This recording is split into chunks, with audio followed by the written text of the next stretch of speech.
Makan gampang sekali kita gosip. Lewat teman kita. Apa? Nggak serasi kudungnya sama roknya. Dia bilang iya. Lipstiknya palsu. Kenapa kau tahu? Melengket di giginya. Semua mau diurus. Iya kan? Ini penyakit kita. Semua mau diurus. Ustadz aja dia gosip. Itu juga bajunya waktu di YouTube. Saya dengar tadi dilewat tadi saya dengar. Itu juga bajunya waktu di YouTube. Astagfirullah. Rabbi shrah li sadri wa yassir li amri. Diangkat menjadi Rasul. Siapa yang angkat? Gubernur atau ketua daerah rumah wanita? Oleh Allah yang kuasa. Allah itu siapa, Mak? Pencipta alam semesta. Itu lagu ibu-ibu dulu mengajarkan sejarah Nabi. Sekarang apa lagu-lagunya ibu-ibu? Modern mereka, sarjana, istri pejabat, tapi tidak tahu sejarah Nabi. Apa lagunya ibu-ibu sekarang? Yuk, yuk ayo. Yuk ayo, yuk, yuk ayo. Apa itu ayo ayo? Ayo apa? Ayo, ayo apa? Putar ke kiri nona, putarlah ke kanan, beleng-beleng. Apa itu? Apa gunanya itu lagu-lagumu itu? Putar ke kiri, putar ke kanan. Apa? Katanya majelis taklim, tapi lagunya tidak mendidik. Sudah 3 tahun majelis taklim, seragamnya 4. Olahraga depannya lakinya orang. Dia di depan sebajunya sempit. Bapak-bapak di belakang, di depan ibu-ibu 1. Bapak-bapak di belakang 2. Ini kelakuan majelis taklim ini begini. Ketawa ibu-ibu karena ibu begitu toh. Kalau 17-an apa lagu-lagu seperti itu? Mesti dari kecil sejarah Nabi kita ceritakan. Itu dulu ibu saya kepada saya. Sekarang kepada anak saya bikinkan lagu supaya dia tahu anak Nabi. Anak saya namanya Cek, saya ajari. Cek, nah nyanyi nak. Anak-anak Nabi ada 7 orang. 3 laki-laki, 4 perempuan. Pertama Qasim, Abdullah, Ibrahim, Zainab, Rutkaya, Ummu Kalsum, Fatimah. Ibunya bernama Siti Aminah. Ayahnya bernama Abdullah. Kakeknya bernama Abdul Muthalib. Pamannya bernama Abu Thalib. Ibu baru tahu toh 7 anak Nabi? Ya. Berapa laki-laki? 3. Berapa perempuan? Anak pertama? Qasim. Coba. Ini dari sini kita tahu lagu. Maka ibu harus pandai-pandai mendidik anak. Memperkenalkan sejarah Nabi. Supaya mereka cinta kepada Nabi. Maka ini tujuannya maulid. Bukan kita mau bidah-bidah. Sekarang ada juga baru belajar agama 2 bulan. Itu pun melalui YouTube. Seolah-olah dialah menjadi panitia hari kiamat. Ini maulid bid'ah. Tidak ada pada zaman Nabi. Tidak ada pada zaman sahabat. Pada tabi'in, tidak ada semua itu. Saya bilang, bos, memang tidak ada pada zaman Nabi. Tidak ada pada zaman sahabat. Kenapa? Mereka hidup sesama dengan Nabi. Mereka lihat Nabi. Segar ikatan mereka soal Nabi. Mereka tahu sejarah Nabi. Jadi tidak perlu dituturkan. Sekarang kita sudah 1400 tahun yang lalu. Banyak umat Islam. La ilaha illallah. Muhammad Rasulullah. Tapi dia tidak tahu siapa anaknya Nabi. Maka perlu kembali diingatkan. Jadi kalau orang mau maulid, hargai. Jangan malah dibilang sesat. Masuk neraka. Nenekmu punya neraka. Yang paling enak, yang tidak mau maulid silahkan. Tidak usah. Yang maulid silahkan. Yang maulid ini jangan kau tuduh mereka sesat. Ayo kita saling memuliakan, menghargai sesama muslim. Ya, nih 1 maulid. Yang kedua, ibu-ibu, bagaimana kita maulid ini bisa menjadi bawa pulang, diamalkan. Apa yang diamalkan? Ayo kita sejarah kisah-kisah Nabi saja dulu. Ya, paling gampang sudah. Berapa istri Nabi? Berapa? Ini Bu biar tahu, enggak mau juga dia jawab ini. Berapa? 11. Coba lihat. Istri pertama namanya Khadijah. Tua berapa tahun? 15 tahun lebih senior dari Nabi. Sebelum menikah dengan Nabi, beliau paling kaya di Mekah. Paling kaya di Mekah. Menikah dengan siapa? Muhammad bin Abdullah. Pegawainya waktu itu, karyawannya. Lalu Khadijah selalu cerita-cerita kelebihan Muhammad kepada asistennya. Namanya Nafisah. Asistennya, dia selalu cerita. Ini Muhammad baik, jujur, kinerjanya bagus, disiplin, sopan ngomong, nguntung juga baik. Nafisah paham. Oh, bunda ini senang sama Nabi. Muhammad waktu itu belum jadi Nabi. Akhirnya apa? Nafisah jadi tim sukses. Tapi bukan tim sukses pilkada. Disuruh bikin baleho 10, cuma 5 dia bikin, hilang 5. Ya kan? Ini Nafisah datang kepada Muhammad. Muhammad, bagaimana kalau ada perempuan suka kamu? Alhamdulillah. Tapi ini perempuan lebih senior dari kamu. Tidak ada masalah. Lebih tua 15 tahun. Tidak ada masalah. Tapi dia sudah 2 kali janda. Tidak jadi masalah. Tapi dia bosmu. Tidak jadi masalah. Yang jadi masalah, benar tidak dia senang sama saya? Kata Nafisah, tenang mas bro. Saya punya urusan. Jangan lagi cari dah hadis mas bro. Tidak ada. Lalu datanglah Nafisah kepada Khadijah. Bunda, bagaimana menurut bunda kalau ada laki-laki senang bunda? Alhamdulillah, terbuka jodoh. Tapi ini lebih muda dari bunda. Tidak jadi masalah. Lebih muda 15 tahun. Tidak jadi masalah. Tapi dia anak buahnya. Tidak jadi masalah. Yang jadi masalah, benar tidak dia senang sama saya? Kata Nafisah, tenang bunda, saya punya urusan. Ini namanya tim sukses yang tidak mempermalukan kedua belah pihak. Coba kalau Nafisah mau memanfaatkan situasi. Maka dia datang kepada Muhammad. Muhammad, dia suka kok bos. Tenang aja, ambil semua hartanya. Dia terlalu senang sama kamu. Nafisah kan tidak. Berarti ibu-ibu jaga perasaan orang. Jaga harga diri orang. Jangan permalukan orang meskipun ibu tahu ada aib dalam dirinya. Ini penyakitnya ibu-ibu. Apa? Tukang gosip. Ini. Duduk-duduk begini damai tapi gersang. Oh coba lihat siapa duluan pulang dia jadi dibecawan. Jadi ini gini Pak Gubernur itu dia duduk-duduk itu. Dia enggak cerita tapi apa? Dia mulutnya enggak ngomong tapi bibirnya dong. Memang fitrahnya. Apa begitu orang sini? Bukan cuma di sini. Orang Amerika juga tukang gosip perempuannya. Fitrahnya. Maka Nabi katakan kalau perempuan mau selamat, jaga mulutnya, aman dia masuk surga. Cuma kan gampang sekali kita gosip. Lewat teman kita. Apa? Nggak serasi kudungnya sama roknya.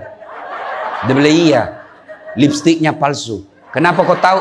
Melengket di giginya. Semua mau diurus. Iya kan? Ini penyakit kita. Semua mau diurus. Ustadz aja dia gosip.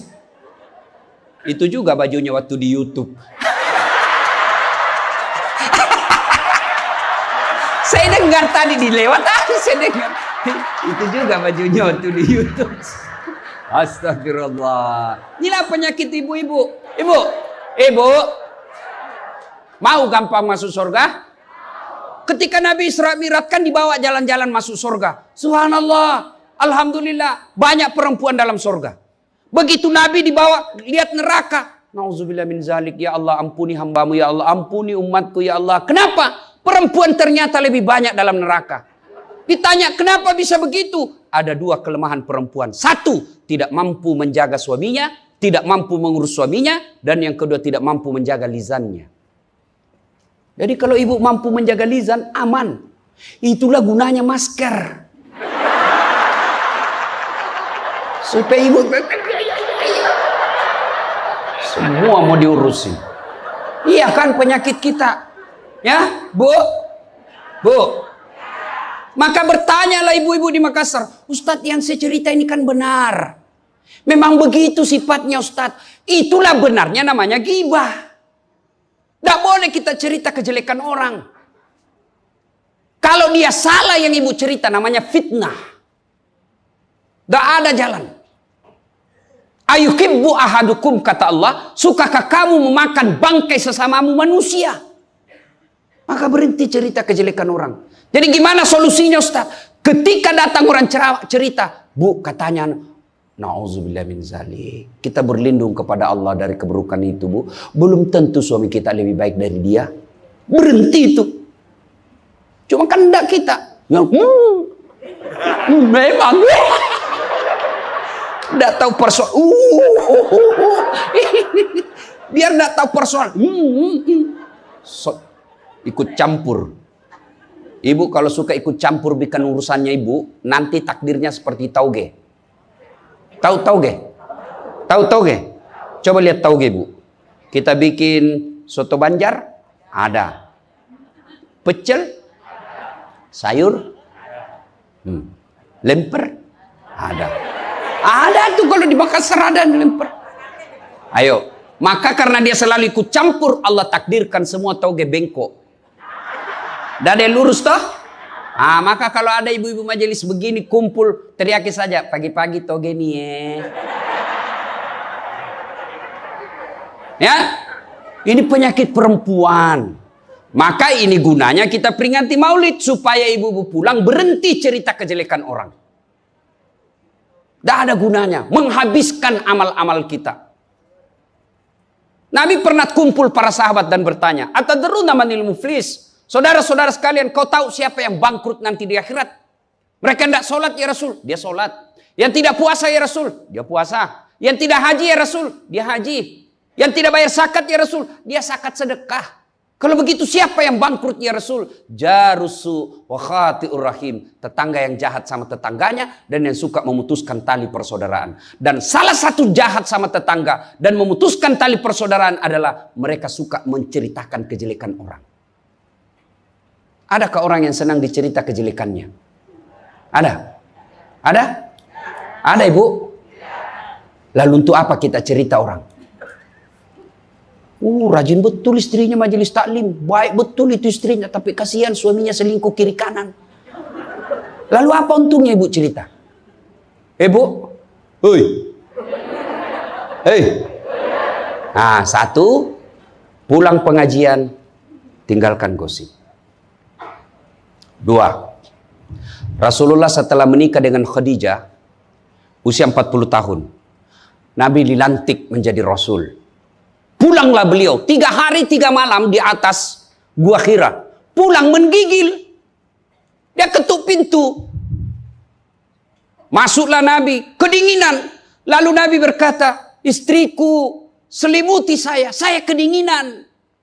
Kira-kira kalau ibu-ibu apa jawaban ibu? 3 hari 3 malam suami tidak ada kabar. Di WhatsApp tidak dibaca.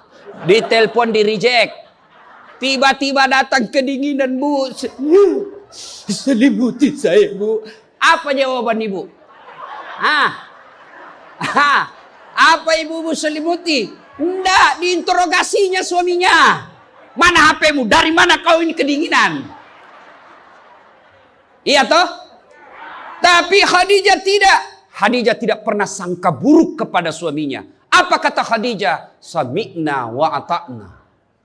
Hikmah yang kedua buat ibu-ibu, sangka baiklah kepada suami. Demi Allah, tidak ada kebahagiaan rumah tangga yang dipenuhi dengan sangka buruk.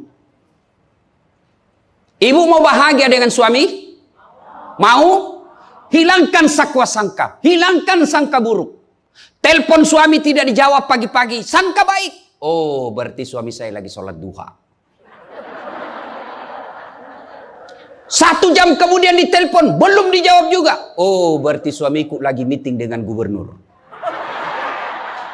Telepon lagi siang-siang tidak jawab. Oh, berarti suamiku lagi sholat berjamaah di masjid. Sore ditelepon tidak dijawab-jawab. Oh, berarti suamiku dia lupa handphonenya. Tiba-tiba sore masuk WhatsApp teman kita. Saya lihat suamimu bonceng cewek, cantik betul. Oh, berarti suami saya lagi nge-grab.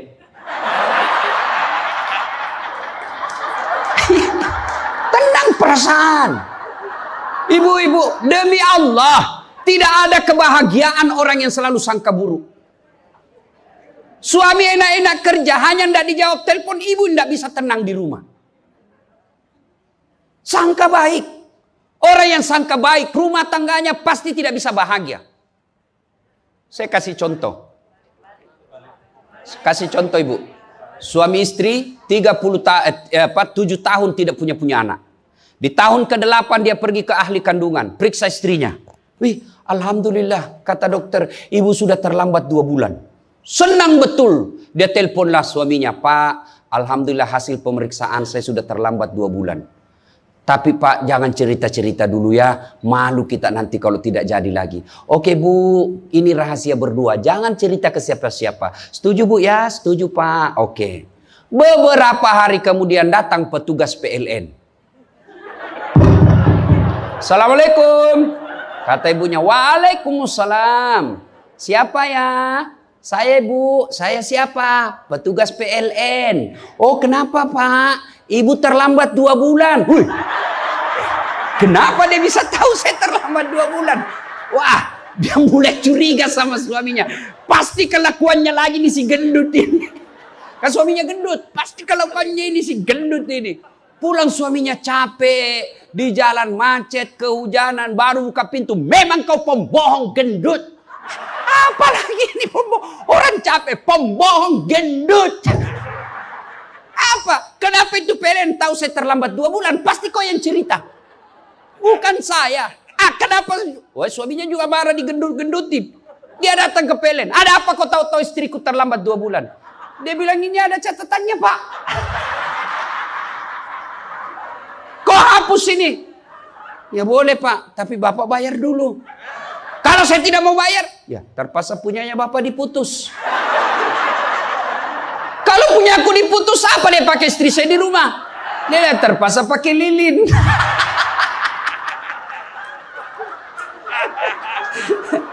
Inilah bahayanya sangka buruk. Bu. Halo Ibu. Bu. Salatullah salamullah ala toha Rasulillah. Salatullah salamullah ala Yasin Habibillah. Oleh-oleh kedua pulang maulid, hilangkan sangka buruk. Tidak ada kebahagiaan orang sangka buruk. Begitu juga kepada pimpinan kita. Kok saya dimutasi? Sangka baik. Saya tadinya kok kepala dinas menjadi staf ahli. Berarti Bapak dianggap ahli. Ini staf ahli kan enak. Ahli yang tidak ada stafnya. Sangka baik. Oh berarti Pak Gubernur merasa saya perlu istirahat, banyak berpikir. Sangka baik. Jangan pernah sangka buruk. Tidak ada kebahagiaan orang yang sangka buruk. Sangka baik. Saya dalam hidup saya, betapa banyak Allah kasih pelajaran. Saya baru tahu maksud Allah yang baik setelah beberapa saat berlalu. Begitu ada kejadian sangka baik saja, tunggu akan muncul. Oh ini maknanya ini. Tamat SMA kan saya daftar polisi Bu. Tentara. Akabri. Begitu tes fisik, tidak lulus. Kenapa? Ceper. Tidak cukup tinggiku Bu. Saya protes kepada Allah. Ya Allah, kenapa kau lahirkan saya dalam keadaan pendek? Kau tidak jadi rugi jadi Tuhan kalau saya jadi tentara. Teman saya lulus waktu itu Bu. Dia sekarang polisi 2 bunga, reserse, baret merah. Saya lulus pakai baret putih. Alhamdulillah jadi ustadz. Alhamdulillah karena baret putih saya pakai, mulai baret hiram sampai baret merah, saya ceramai semua. Yang terbaik. Gubernur sebelumnya kepala dinas, tiba-tiba kita tidak ada jabatan, sangka baik. Itulah hidup. Jangan pernah sangka buruk. Begitu juga kepada suami. Sangka baik. Tidak ada ketentraman bagi rumah tangga yang selalu disertai sangka buruk. Dan ibu enaknya jadi istri karena ibu tidak tanggung dosanya suami. Saya bilang sama istri saya, mama nyece. Kan ibu-ibu sekarang suka sekali periksa handphone. Untuk apa periksa handphonenya suami ibu? Coba jelaskan saya, untuk apa? Ayo yang suka periksa handphonenya suami ini. Untuk apa ibu? Setelah tahu ibu mau apa? Ternyata besok-besok ada masalah yang tidak menyenangkan hatimu, apa yang kamu lakukan? Mau diceraikan, saya ceraikan kamu. Daripada kau menderita mendampingi saya, sudah, kita selesaikan baik-baik. Dan kau tidak mungkin. Ku ceraikan kau pagi, sore saya sudah dapat. Nah sekarang apa maumu? Sakit hati aja. Ayah. Dan hebatnya perempuan Islam, kalian tidak menanggung dosanya suami. Kalian tidak akan menanggung dosa suami. Ya, beda kalau laki-laki. Kalau laki-laki, dosa istri kita tanggung. Kalau suami menanggung dosa istri. Istri tidak pakai jilbab, istri tidak sholat, istri tidak puasa, istri tukang gosip, istri suka keluyuran. Suaminya ditanggung dosanya nanti. Ku ampusakum wa ahlikum nara. Beda istri. Suami pezina, suami koruptor, suami narkoba, suami penjudi, suami tukang tipu. Ibu tidak tanggung dosanya suami. Itulah enaknya jadi perempuan Islam. Bahkan kalau dia sholat, dia puasa Ramadan, dia jaga harga dirinya, dia patuhi suaminya, kata Nabi, tadahulul jannati bisalam. Silahkan ibu mau masuk pintu surga mana saja. Makanya sangka baik saja, tidak usah sangka buruk. Ada ibu-ibu curhat sama saya tengah malam, Ustaz. Mohon solusinya Ustaz. Saya sudah tidak tahan. Kenapa ibu? Dia bilang saya sudah tidak tahan. Saya minta solusinya Ustaz. Saya sudah tidak tahan. Memang kenapa? Saya ini sudah 21 tahun menikah Ustaz. Tidak tahan. Saya bilang dalam hati. 21 tahun tidak tahan. Inilah kadang-kala ibu-ibu kalau ngomong tidak masuk di akal. Ya memang Allah fitrahkan itu manusia, laki-laki itu lebih banyak akalnya, perempuan lebih banyak perasaannya. Maka kalau perempuan ngomel, dengar saja Pak, tidak usah dijelaskan apa dia mau. Dengar aja, karena memang dia cuma mau didengar. Dengar aja, dengar aja, dengar. Tapi tidak tahan saya Ustadz, ya tidur. Rumus menghadapi perempuan itu, ilmu paling efektif, sabar. Tidak ada sudah kalah itu ilmu sabar. Diam, tidak usah dijelaskan. Biar dijelaskan, tidak masuk di akalnya. Apalagi kalau dia sudah bilang, pokoknya. sudah Pak, lebih diam aja. Pokok, sudahlah. Dijelaskan satu, muncul pertanyaan dua. Dijelaskan tuntas yang dua, muncul lagi pertanyaan tiga. Sudah tuntas semuanya, dia ungkap lagi yang 5 tahun yang lalu. Itulah perempuan. Iya ibu toh? Maka dengarkan saja. Ada saatnya nanti dia bilang, baru dia sadar itu. Iya sebenarnya itu saya emosi aja itu hari Pak. Begitulah perempuan. Dihadapinya jangan emosi. Saya sudah tidak tahan Ustadz. Kenapa? Sudah 21 tahun. Udah cocok saya Ustadz. Saya bilang ibu tahu enggak baut? Tahu Ustadz. Apa pasangannya baut ibu? Mur. Sama enggak? Sama modelnya? Sama bentuknya? Beda. Justru perbedaannya yang membuat dia kokoh. Berarti rumah tangga tidak akan pernah kokoh kalau mau menyamakan. Yang kokoh adalah ketika dia mau saling menerima kekurangan dan kelebihan. Itu pasti kokoh. Mana mau cocok jenis kelamin aja kita tidak sama. Iya. Pendidikan aja kita pasti beda. Latar belakang budaya kita pasti beda. Maka yang membedakan itulah kalau kita kelola dengan baik dalam rumah tangga. Dengan faktor utamanya sangka baik. Insya Allah bahagia rumah tangga. Ya, sangka baik. Tuh Khadijah tidak pernah sangka buruk sama suaminya. Khadijah ketika beliau sakaratil maut. Usia 65. Beliau sakit. Dan baju yang beliau pakai sudah 8 kali tambal. Tahu tambal Ibu? Itu tambal ke-8-nya 1 sampai 7, Nabi masih menambalnya pakai apa? Masih pakai kain. Di tambalan ke-8 beliau pakai pelepah daun kurma. Kenapa? Habis kainnya Nabi. Padahal sebelum nikah beliau orang kaya.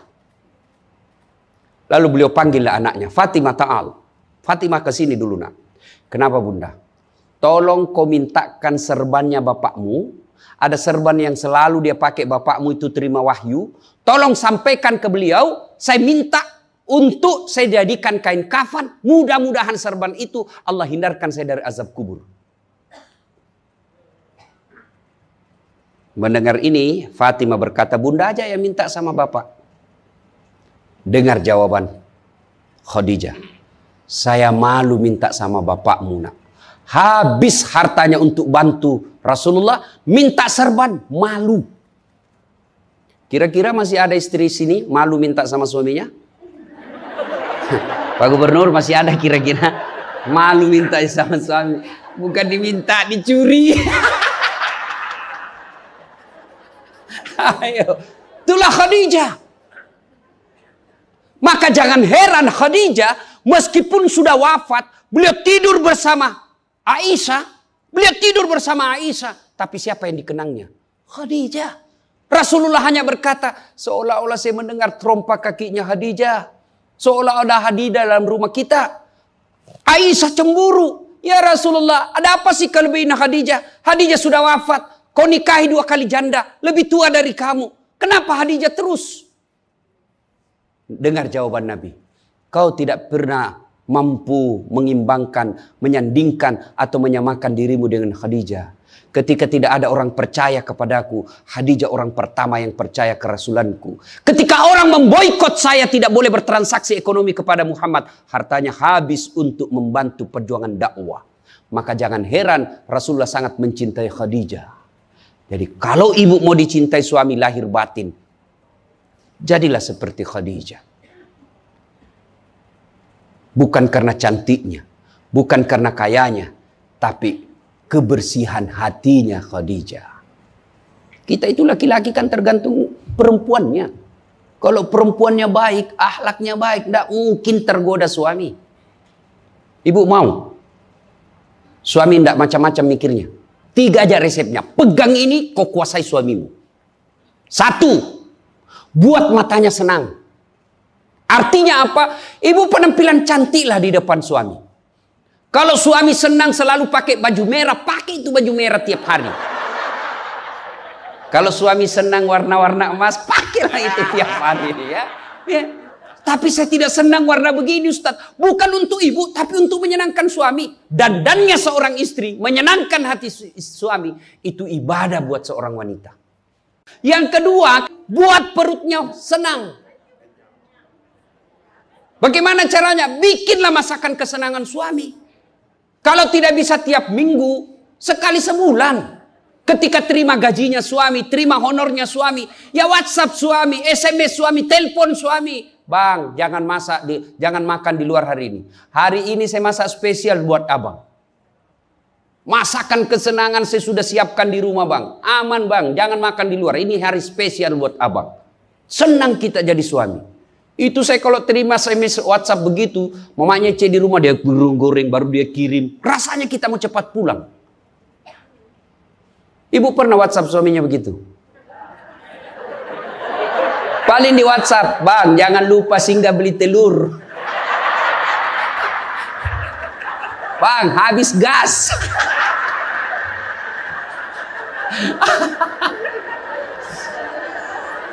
Kok tahu Ustaz? Ya saya rasakan juga. Pernah suatu kali Pak Gubernur pulang, saya ceramah takziah malam-malam di Makassar. Tiba-tiba masuklah WhatsAppnya mamanya C. Ustaz habis pembalut. Aduh. Tidak mungkinlah sopir saya suruh, ini istri saya. Sudahlah, saya singgah, saya berdoa mudah-mudahan tidak ada yang kenal saya. Begitu saya bayar, ada ibu-ibu datang, iya Ustaz beli pembalut. Saya jengkel, langsung saya balik. Biar daripada saya melahirkan, udah. Tenang perasaan.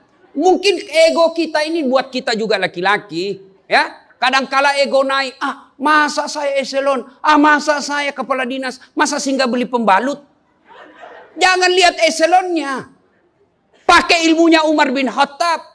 Umar bin Khattab, ada sahabat yang selalu mau datang, mau laporkan istrinya. Kenapa? Istrinya suka ngomel. Maka dia berharap Umar panggil istrinya supaya dinasehatin. Begitu dekat dengan Umar bin Khattab, dekat dari rumahnya Umar, dilihatnya Umar juga dimarahi sama istrinya. Balik dia bilang, Pak, Umar aja dimarahin. Balik, besok ketemu. Ya Amirul Mukminin, presiden lah waktu itu.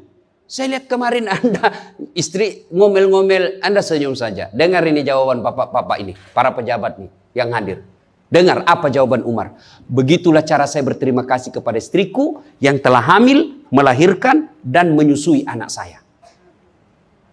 Coba, hilang itu emosi Pak, hilang itu harga diri. Kalau kita sudah ingat bagaimana susahnya itu ibu melahirkan, hamil. Masih ingat ibu-ibu waktu hamil? Masih? Ada ndak enaknya itu orang hamil? Untung saya tidak pernah hamil.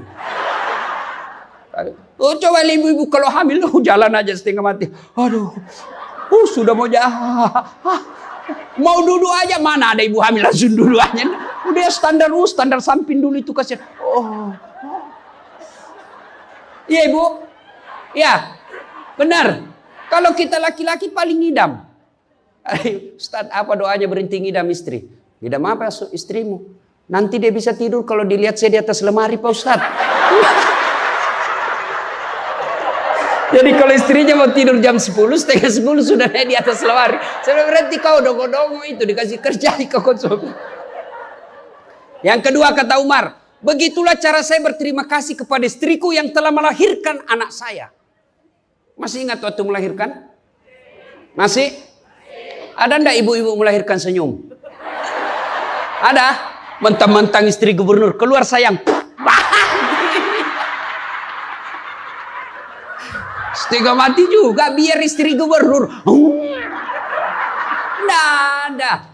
Itulah susahnya jadi perempuan. Maka ketika suami disuruh sama istri, bayangkan sulitnya melahirkan.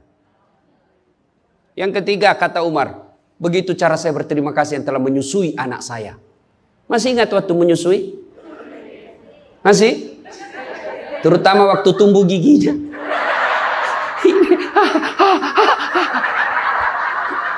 Masih ingat tak?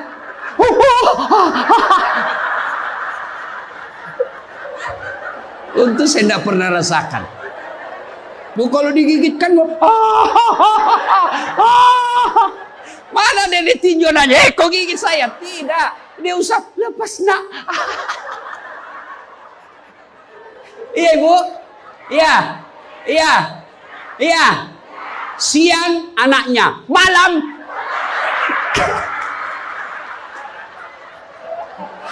Salatullah, salamullah, ala toha Rasulillah. Salatullah, salamullah, ala Yasin. Berikutnya, kalau kita cinta kepada Rasul, jadilah istri seperti istri Rasulullah. Nah, tentu bertanya kita, itu bapak-bapak mau punya istri seperti istri Rasul? Pak Gubernur pasti mau. Kita punya mau istri seperti Khadijah. Tapi pertanyaannya, sudahkah kita seperti Rasulullah? Tenang ibu-ibu, saya bela ibu-ibu hari ini. Tenang. Nah, kita mau seperti Khadijah, tapi kelakuan kita seperti Abu Jahal. Pembohong kiri kanan. Suami istri minta duit tidak pernah ada. Benar tidak ada, habis biar baunya tidak ada lagi. Giliran selingkuhannya minta, gampang deh, tunggu aja 5 menit. Ya, Rasulullah coba begitu memuliakan istri, beliau tidak pernah kusam rambutnya di depan istrinya. Coba itu, buka itu Barasanji sejarahnya. Rasulullah beliau yang bersihkan tempat tidurnya. Beliau yang tambal bajunya ketika robek. Beliau sediakan sarapan. Itu Rasul, manusia pilihan. Namanya selalu digandengkan dengan namanya Allah. Tidak malu, bahkan rela ikhlas membantu pekerjaan rumah tangga istrinya. Untuk meringankan kerjaan istri. Kita baru Satpol PP. Satpol PP. Apa Satpol PP? Polisi setengah. Baru pegawai honor, macam-macam ceritanya. Tidak ada kehinaan bagi laki-laki yang memuliakan istrinya. Tidak ada kehinaan suami yang membantu pekerjaan istrinya. Rasulullah mencontohkan itu. Beliau kalau keluar rumah sudah ada sisir. Masuk ke kamar rapi baru keluar. Kita sudah habis pisang gorengnya 4 masih berantakan rambut. Begitu istrinya katakan, bang, baik-baik itu rambutmu apa? Kenapa kau urus rambutku? Rambutmu kau urus. Itulah Rasulullah. Rasulullah subhanallah, dari 11 istri beliau tidak ada satupun yang dia panggil namanya. Beliau tidak pernah memanggil Khadijah. Beliau tidak pernah memanggil Aisyah. Aisyah beliau panggil apa? Ya Khumairah. Yang kemerah-merahan pipinya. Karena memang Siti Aisyah merah delima pipinya. Maka bapak-bapak Pak di sini, Pak Karo, panggillah istri kita dengan panggilan kasih sayang. Wahai istriku yang termancung hidungnya di lorong 3. Dia bilang tidak mancung hidungnya Ustaz. Ya giginya lah kau lihat. Justru giginya mancung Ustaz. Jangan terlalu jujur. Mentang-mentang istri kita hitam panggil Tam. Hitam. Apa kata istri kita? Apa PC? Masa suami istri? Katanya Islam itu agama yang paling paripurna. Kok kita saling PC hitam? Ya, Rasulullah beliau kalau minum bersama istri beliau, kalau beliau minum gini. Bismillahirrahmanirrahim. Hebatnya Rasul, kalau beliau minum satu teguk dikasih lagi istrinya. Minum lagi. Kasih lagi istrinya. Hebatnya bekas bibirnya Aisyah itu yang diminum oleh Rasulullah. Bekas bibirnya Aisyah. Masya Allah. Coba kalau kita Pak Kadis, istri, bekas bibir istri, bau betul mulutmu.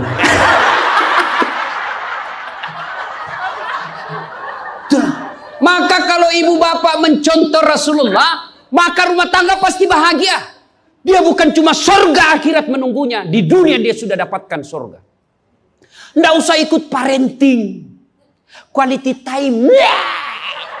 Apa itu? Belajar saja sama diri Rasulullah. Kita ini sudah miskin di dunia. Rumah tangga kita kadang-kala ngontrak-ngontrak. Tidak tahu lagi kewajiban istri kepada suami. Suami tidak tahu kewajiban kepada istri. Maka di dunia dia susah sanggara. Di akhirat apalagi nanti. Maka kalau kita tidak bisa dapatkan kekayaan sorga di dunia dengan harta, maka dapatkan kebahagiaan itu dengan memperbaiki hati dalam rumah tangga. Suami tahu kewajiban kepada istri, istri pun melaksanakan tugasnya kepada suaminya. Itu Rasulullah. Rasulullah subhanallah, manusia mulia tidak pernah menghina istrinya. Maka jadilah suami seperti Rasulullah Muhammad SAW. Ibu bapak saudara-saudara sekalian. Suatu kali Umar bin Khattab menangis. Tiba-tiba ketawa lagi. Menangis lagi. Datanglah sahabat bertanya. Wahai Umar, kau sudah gila apa? Umar waktu itu sudah jadi presiden. Beliau katakan, bagaimana saya tidak ketawa? Saya mengingat waktu sebelum datang Muhammad SAW. Saya pernah memakan Tuhanku. Dia bikin berhala dari roti, lalu dia makan itu Tuhannya. Dia bilang, bayangkan hebatku dulu sebelum ada Muhammad, Tuhan pun saya makan. Kan dia ketawa. Lalu kenapa engkau menangis ya Amirul Mukminin? Saya bayangkan sebelum Nabi Muhammad SAW datang di tengah-tengah kita. Saya pernah mengambil anakku yang masih orok, merah, saya rebut dari istriku, lalu saya bawa ke belakang rumah, saya gali pasir, saya tanam sendiri anak perempuanku itu. Lalu saya timbun, saya lompat-lompat di atasnya. Karena saya anggap ini perempuan anak pembawa sial. Begitu zaman jahiliyah. Alhamdulillah setelah ada Muhammad, mampu melahirkan kita seperti sekarang ini. Bisa membedakan yang hak dan yang batil. Berarti Rasulullah dikenang kehebatannya karena berhasil memimpin, mengarahkan umatnya dari jahiliyah menjadi seperti yang kita nikmati sekarang ini. Berarti Pak Gubernur, kalau Bapak ingin dikenang sebagai pejabat, bukan hanya memperbaiki diri, tapi memperbaiki rakyat Sumatera Selatan. Dan Alhamdulillah saya senang sekali mendapat berita Bapak punya program yang sangat memuliakan kebaikan. Bukan Islam, kebaikan. Satu desa, satu lurah, satu rumah tahfiz. Meskipun Bapak sudah tidak menjabat sebagai gubernur, selama rumah tahfiz itu dimanfaatkan, maka itu akan menjadi amal kebaikan dunia sampai di akhirat. Tapi percayalah, tidak mungkin Pak Gubernur hebat tanpa didukung sama istri. Tidak mungkin. Ini istri tidak kelihatan perannya, tapi menentukan SK. Benar. Biar Pak Gubernur senang sama Bapak, kalau istri Pak Gubernur tidak senang, berpengaruh itu tanda tangan. Memang sudah itu begitu yang namanya kehidupan manusia. Saya juga tidak bisa hebat ceramah begini kalau istri saya tidak mendukung. Saya mau bikin naskah, digangguinya saya. Bikin sama bapakmu, cepat kau ambil itu. Nangis sana, mana bisa kita bikin naskah? Begitu kita mau ceramah, dia curi kita punya naskah. Apa? Mana bisa? Allah Subhanahu wa Ta'ala berfirman, mana sudah ini? Mana naskah kita? Maka yang terpenting kembali dalam maulid kali ini, mari jadikan rumah tangga kita sebagai pintu sorga, meraih sorga yang sebenarnya. Jangan berpikir di dunia tidak ada sorga. Kita kan selalu berdoa, fid dunya hasanah, wa fil akhirati hasanah. Selamat di dunia, selamat di akhirat. Apa itu fid dunya hasanah?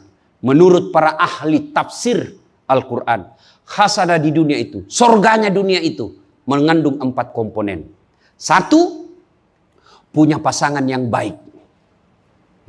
Jadi kalau istri bagus agamanya, suami bagus agamanya, suami bagus akhlaknya, istri bagus akhlaknya, sudah 1 komponen sorga didapat. Yang kedua, punya anak yang soleh dan soleha. Tidak ada gunanya pangkat jabatan kalau anak kurang ajar. Ibu-ibu nih, kalau ibu meninggal siapa yang doakan? Suami. Tidak bakal, dia kawin lagi. Siapa yang doakan? Anak. Maka berhasilan ibu, saya setuju dengan pernyataan Pak Gubernur. Kalau mau hebat ini provinsi kita, ibu-ibunya harus menjadi pesantren pertama. Sayang, seribu sayang, ibu-ibu sekarang banyak yang gagal mendidik anak. Dihormati di luar, dimuliakan di kantor, sampai di rumah dimaki-maki sama anaknya. Itu siapa yang gagal? Ibunya. Kita kadang kala bahagia, hebat kalau anak kita pintar bahasa Inggris. Hebat anaknya Ustadz, pintar bahasa Inggris. Apa hebatnya? Banyak yang bisa begitu. Masa banyak Ustadz? Ya sudahlah, ke Inggris lihat itu anak-anak di sana. Anak-anak di sana semua pakai bahasa Inggris, Bu. Memangnya kalau ibu nanti meninggal, anak berdoa pakai bahasa Inggris? Oh my God. Please help me my mother.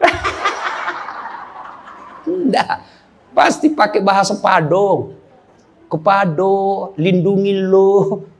Pasti. Ya, maka ibu-ibu didik anak. Yang ketiga komponen punya sorga dunia, apa itu? Punya harta yang bermanfaat, bukan harta yang banyak. Mana harta yang bermanfaat? Harta yang banyak digunakan orang lain menjadi amal soleh-soleh, amal jariah. Bu-ibu nih, yang punya emas berlian, cincin. Ayo ibu, kalau ibu meninggal siapa yang punya itu? Siapa? Anak, istri kedua. Bukan anak, istri kedua yang pakai. Maka sedekahlah sebelum tiba saatnya. Dan yang keempat, surganya dunia, punya teman yang baik. Bukan teman kepentingan politik dan kekuasaan. Teman yang baik itu meskipun kita sudah pensiun masih baik sama kita. Meskipun kita sudah miskin masih baik sama kita. Itulah teman yang baik. Dan nerakanya dunia ketika kita punya jabatan, banyak teman kita, pas kita hilang jabatan, semua menjauh dari kita. Itu nerakanya dunia. Nah ibu bapak saudara-saudara sekalian, mari mewujudkan ini melalui maulid. Maulid ini tidak ada guna kalau kita pulang tidak diamalkan. Minimal amalkan dengan menjadi suami yang baik dan istri yang baik. Terakhir, kalau kita mencintai Rasulullah, maka kita ikuti sunnah-sunnahnya. Apa sunnah? Yang gampang-gampang, tidak usah berat-berat. Mulai hari ini, oleh-oleh khusus ibu, kapan dan dimanapun selalu ada wudhu. Coba ibu amalkan. Bapak-bapak pegawai, bapak mau pergi kerja, wudhu dulu. Mau pergi jemput anak, wudhu dulu. Mau pergi pengantin, wudhu dulu. Mau pergi kemana saja, ikuti Pak Gubernur yang katanya tidak ada liburnya. Ya, sudah ikuti dengan ada wudhu. Orang yang selalu ada wudhunya, innallaha yuhibbut tawwabina wa yuhibbul mutatakhirin. Dicintai oleh Allah Subhanahu wa taala.